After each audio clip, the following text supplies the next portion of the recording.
അസ്കർ പറഞ്ഞ കാര്യം എന്താ? അസ്കർ ഞങ്ങളെ നെഹ്റു നിരോധിച്ചതാണ്, പട്ടേൽ നിരോധിച്ചാണെന്ന് പറഞ്ഞു.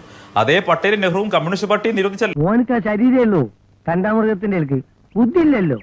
കമ്മ്യൂണിസ്റ്റ് പാർട്ടിയെ നെഹ്റു നിരോധിക്കുക മാത്രമല്ല, ആ നിരോധനത്തിന്റെ പേരിൽ നെഹ്റു 1949 കൽക്കട്ടയിൽ പോകുന്ന സമയത്ത് സഖാക്കൾ നെഹ്റുവിന്റെ മീറ്റിംഗിന് നേരെ ബോംബെറിഞ്ഞു. 2 പേരാണ് കൊല്ലപ്പെട്ടത്. എന്റെ ഈ ഭാഗത്തുള്ള 3 അണപ്പല്ലേ അവര് തിരിച്ചടിച്ചതാ. അന്ന് നെഹ്റു കമ്മ്യൂണിസ്റ്റുകാരെ രാജ്യദ്രോഹികൾ എന്നാണ് വിളിച്ചത്. ചരിത്രത്തിന്റെ ഭാഗമല്ലേ ഇത്? 2 തവണ കമ്മ്യൂണിസ്റ്റ് പാർട്ടി നിരോധിക്കപ്പെട്ടില്ലേ രാജ്യത്ത്? ചൈനീസ് യുദ്ധകാലത്ത് ചൈനയ്ക്ക് അനുകൂലമായ നിലപാടെടുത്തതിന്റെ പേരിൽ നിങ്ങൾ നിരോധിക്കപ്പെട്ടില്ല. അതുകൊണ്ട് സൂക്ഷിച്ച് സംസാരിക്കണം. അപ്പൊ 2 തവണ നിരോധിക്കപ്പെട്ട സംഘടനയാണ് നിങ്ങളുടേത്.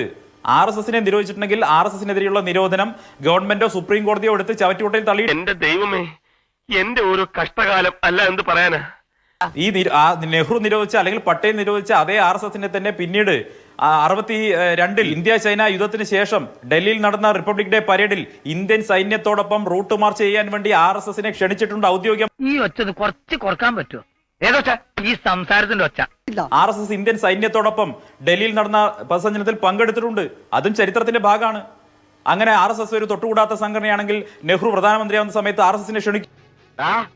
എന്നോട് വേണ്ടതിന്റെ കളിയൊന്നും. RSSന്റെ 3000-ഓളം സ്വയം സേവകർ ഗണവേഷത്തിലാണ് ഇന്ത്യയുടെ റിപ്പബ്ലിക് ഡേ പരേഡിൽ അന്നത്തെ രാജ്പഥിൽ, ഇന്നത്തെ കർത്തവ്യ പഥിൽ പങ്കെടുത്തത്. ചരിത്രത്തിന്റെ നേരാകാത്ത ഇരിയാലികൾക്ക് നല്ലത് ഇതുപോലുള്ള നാൽക്കാലികൾ തന്നെയാണ് കേട്ടാ. നിങ്ങളുടെ കമ്മ്യൂണിസ്റ്റുകാരുടെ മറ്റേ കോട്ടമൈതാനത്ത് ചേരുന്ന പരിപാടിയല്ല, കവാത്തല്ല, റെഡ് വൾണ്ടിയർ പരിപാടിയല്ല.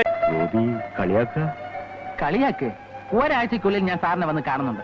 ഇത് RSS ആണ്, സംഘടന വേറെയാണ്. അത് ഈ ഹസ്കറിന് മനസ്സിലാകാത്തതുകൊണ്ടാണ്. ഇവിടെ ഹസ്കർ നിർലജ്ജം പോപ്പുലർ ഫണ്ടിനെ ന്യായീകരിക്കുന്ന നിലപാട്. പിന്നെ നോണ പറഞ്ഞ് നിങ്ങളെ വിശ്വസിക്കേണ്ട വല്ല ആവശ്യം എനിക്കുണ്ടോ മേന്നെ? അത് ഇടതുപക്ഷത്തിന്റെ ലെവലിൽ ചെയ്യരുതെന്ന് ഞാൻ പറയുന്നുള്ളൂ. എനിക്ക് ഇടതുപക്ഷത്തിന്റെ ആളാവേണ്ട കാര്യമില്ല. പക്ഷേ ഇടതുപക്ഷത്തിന്റെ ആളായി വന്നുകൊണ്ട് പോപ്പുലർ ഫണ്ടിന്റെ നിരോധനം തെറ്റായിരുന്നു എന്ന് പറയുമ്പോൾ അതിന് മറുപടി പറയുന്നത് ഇടതുപക്ഷത്തെ നേതാക്കന്മാരാണ്. വേറെ വല്ലതും മനസ്സിൽ കണ്ടിട്ടുണ്ടോ? ഇടതുപക്ഷത്തിന്റെ ആളാണോ അതോ പോപ്പുലർ ഫണ്ടിന്റെ ആളാണോ എന്നുള്ളത് സംബന്ധിച്ച് ഇടതുപക്ഷക്കാർ ചർച്ചയ്ക്ക് അയക്കുന്ന ഒരു മറുപടി പറയേണ്ടി. കാശ് കിട്ടിയില്ലെങ്കിലും വേണ്ടിയില്ല, അവൻ വല്ല ദേഹോത്തര ഏൽപ്പിക്കുന്ന ആൾപ്പെടേണ്ട പേടി അതുറപ്പാ. മാത്രമേ കാര്യത്തിൽ പറയാനുള്ളൂ. ഇടതുപക്ഷ നിരീക്ഷകൻ എന്ന പേരിൽ പറയരുത്, പോപ്പുലർ ഫണ്ട് നിരീക്ഷകൻ എന്ന് പറയേണ്ടി വരും. എങ്ങനെയാണ് പോപ്പുലർ ഫണ്ട് നിരോധനത്തെ മറ്റ് സംഘടന നിരോധനവുമായിട്ട് ഇവർക്ക് താരതമ്യപ്പെടുത്താൻ സാധിക്കുന്നത്? എന്ത് ധൈര്യത്തിലാണ് ചെയ്യാൻ സാധിക്കുന്നത്? കുറെ നാളായി നിന്നെ കൈ കിട്ട കാത്തിരിക്കുകയായിരുന്നു ഞാൻ. ഈ സംസ്ഥാനത്ത് രാജ്യത്ത് ഇത്രയും അധികം കുഴപ്പങ്ങൾ കാട്ടിക്കൂട്ടിയ സംഘടന, രാജ്യവിരുദ്ധമായ പ്രവർത്തനം നടത്തിയ ഒരു സംഘടന എങ്ങനെ നിങ്ങൾക്ക് ന്യായീകരിക്കാൻ കഴിയുന്നത്? RSSന്റെ ചെലവിൽ മറ്റുള്ളവരെ ന്യായീകരിക്കാൻ നിൽക്കരുത്. പിന്നെ ഗാന്ധിവാദത്തിന്റെ കാര്യം പറഞ്ഞു. ഗാന്ധിവാദത്തിന്റെ സമയത്ത് ഹിന്ദു മഹാസഭയുടെ അഖിലേന്ത്യാ അധ്യക്ഷൻ ആരായിരുന്നു? നിർമ്മൽ ചന്ദ്ര ചാറ്റർജി. ആരായിരുന്നു നിർമ്മൽ ചന്ദ്ര ചാറ്റർജി? സോമനാഥ് ചാറ്റർജിയുടെ പിതാവ്. ഈ നിർമ്മൽ ചന്ദ്ര ചാറ്റർജി ഗാന്ധിവാദത്തിന് ശേഷം ഹിന്ദു മഹാസഭ വിട്ട് പിന്നീട് ഏത് പാർട്ടിയിലാണ് ചേരുന്നത്? അദ്ദേഹം കമ്മ്യൂണിസ്റ്റ് പാർട്ടിയിലാണ് ചേരുന്നത്. ബംഗാളിൽ നിന്ന് അരിവാൾ ചുറ്റിയ നക്ഷത്രത്തിൽ CPMന്റെ MP ആയി പോയില്ലേ നിർമ്മൽ ചന്ദ്ര ചാറ്റർജി? നിഷേധിക്കാൻ കഴിയോ? ഹിന്ദു മഹാസഭയുടെ അധ്യക്ഷനെ, ഗാന്ധിവാദത്തിന്റെ സമയത്ത് ഹിന്ദു മഹാസഭയുടെ അധ്യക്ഷനെ, ആ വധത്തിന് ഉത്തരവാദിയായിട്ടുള്ള ഹിന്ദു മഹാസഭയുടെ അധ്യക്ഷനെ കമ്മ്യൂണിസ്റ്റ് പാർട്ടി പട്ടുമുളയും കൊടുത്ത് ആദരിച്ചു എന്നുള്ളതാണ് ചരിത്രം.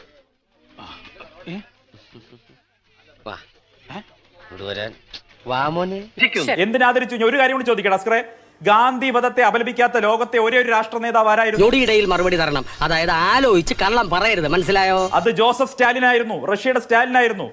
റഷ്യയുടെ ഒരു ഔദ്യോഗിക ആദരാഞ്ജലിയും ഗാന്ധിജിക്ക് ഉണ്ടായില്ല. അപ്പൊ ഗാന്ധിയെ വധിക്കാൻ വേണ്ടി കൊട്ടേഷൻ കൊടുത്തത് ആരും അറിയാതെ കലക്കാനുള്ള പരിപാടിയാണ്. ഗാന്ധിയെ വധിക്കാൻ വേണ്ടി കൊട്ടേഷൻ കൊടുത്തത് ആരാണ്? ആ വധത്തിന് പുറകിൽ പ്രവർത്തിച്ച സംഘടനയുടെ പ്രസിഡന്റിനെ പിന്നീട് കമ്മ്യൂണിസ്റ്റ് പാർട്ടി എന്തിനു കൊണ്ടുപോയി MP ആക്കി? എന്തായാലും കുഴപ്പമായി. ഇനി എനിക്ക് എങ്ങനെയെങ്കിലും ഇതിൽ നിന്ന് ഊരിയാ മതി. അദ്ദേഹത്തിന്റെ മകനെ പിന്നീട് അതിന്റെ നേതാവാക്കി. ഈ കാര്യങ്ങൾക്ക് ചരിത്രം മറുപടി പറയണം. ആ ചരിത്രം അതിൽ മറുപടി. നിങ്ങൾ ഏകപക്ഷീയമായി RSSനെ കുറ്റപ്പെടുത്തില്ലേ? RSSനെതിരായിട്ടുള്ള ആക്ഷേപം ഒന്നല്ല, ഒന്നിൽ കൂടുതൽ ജുഡീഷ്യൽ കമ്മീഷനിൽ അന്വേഷിച്ചു. തെറ്റാണ് എന്ന് കണ്ട ഇതൊന്ന് തെളിയിക്കാൻ എന്താ വഴി? ഒരു വഴിയുണ്ട്. ഇവിടെ ഷംസീർ വാദത്തിന് വന്നിരിക്കുന്നത് അല്ലെങ്കിൽ ചർച്ചയ്ക്ക് വന്നിരിക്കുന്നത് പണ്ടൊരു സ്ത്രീ വായിൽ തവിടുമായിട്ട് തീയൂതാൻ പോയ അവസ്ഥ. തികച്ചും യാദർച്ഛികമായിട്ടാണ് പരിചയപ്പെട്ടതെങ്കിലും എനിക്ക് നിങ്ങളെ ഇഷ്ടമായി. വായിലെ തവിട് പോവുകയും ചെയ്യരുത്, തീയ് കെടും ചെയ്യരുത് എന്നുള്ളതാണ് സ്ത്രീയുടെ ആഗ്രഹം. പക്ഷേ തീ ഊതി കഴിഞ്ഞപ്പോ വായിലെ തവിടും പോയി, തീയിട്ട് കെടുകയും മരിച്ചില്ലേ? ഇല്ലെന്നേ. Happy birthday. ഇത് നിന്റെ പുനർജന്മമാടാ. അതുപോലെയാണ് ഇപ്പൊ ഷംസീർ വാദം ഉന്നയിച്ചുകൊണ്ടിരിക്കുന്നത്. ഷംസീർ ഇപ്പോ പോയി എങ്ങോട്ടൊക്കെയാണ് നേതാക്കൾക്ക് ലഹരി മരുന്നുമായി ബന്ധമുണ്ട്, സ്വർഗീയ പ്രമോദ് മഹാജന്റെ മകനെ വരെ അല്ലെങ്കിൽ സ്വർഗീയ പ്രമോദ് മഹാജനെ വരെ ആക്ഷേപിക്കുന്ന രീതിയിലേക്കാണ് ചർച്ചയിൽ. പ്രമോദ് മഹാജൻ അന്തരിച്ച ശേഷമാണ് അദ്ദേഹത്തിന്റെ മകനെതിരായിട്ടുള്ള ഒരു അലിഗേഷൻ ഉണ്ടായത്, ഒരു കേസിൽ പ്രതിയായിട്ട്. സ്വർഗീയ പ്രമോദ് മഹാജൻ ജീവിച്ചിരുന്ന കാലത്ത് എവിടെയും തൻ്റെ മകനെ BJP ഏതെങ്കിലും ഒരു പോസ്റ്റിലേക്ക് കൊണ്ടുവരികയോ അല്ലെങ്കിൽ BJP ഓഫീസിന് മുന്നിൽ കൊണ്ടുപോയി ഫോട്ടോ എടുപ്പിക്കുകയോ പാർട്ടി പരിപാടികൾ സജീവമാക്കുകയോ ഒന്നും ചെയ്തിട്ടില്ല. അദ്ദേഹം തന്റെ കുടുംബത്തിന്റെ BJP എവിടെയും കൊണ്ടുവന്ന് സുരക്ഷിതമാക്കാൻ ജീവിച്ചിരുന്ന കാലത്ത് ശ്രമിച്ചിട്ടില്ല.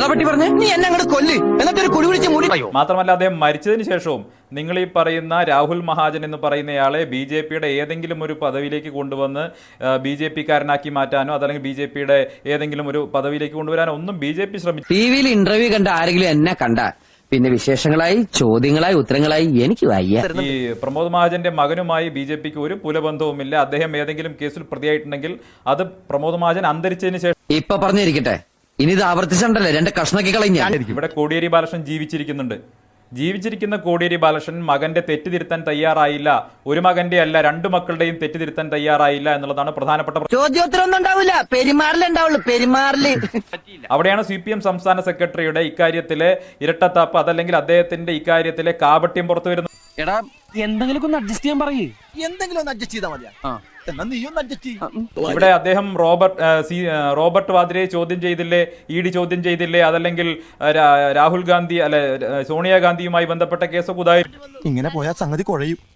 ഈ റോബർട്ട് വാദ്രയുമായി പറയുമ്പോൾ എന്തുകൊണ്ടാണ് ഷംസീർ ഇങ്ങനെ ഈ ED എതിർക്കുന്നതെന്ന് എനിക്ക് മനസ്സിലാവുന്നത്. ഇനിയിപ്പോ CC തമ്പിയുമായി ബന്ധപ്പെട്ട കാര്യങ്ങൾ ഉള്ളത് കൊണ്ട്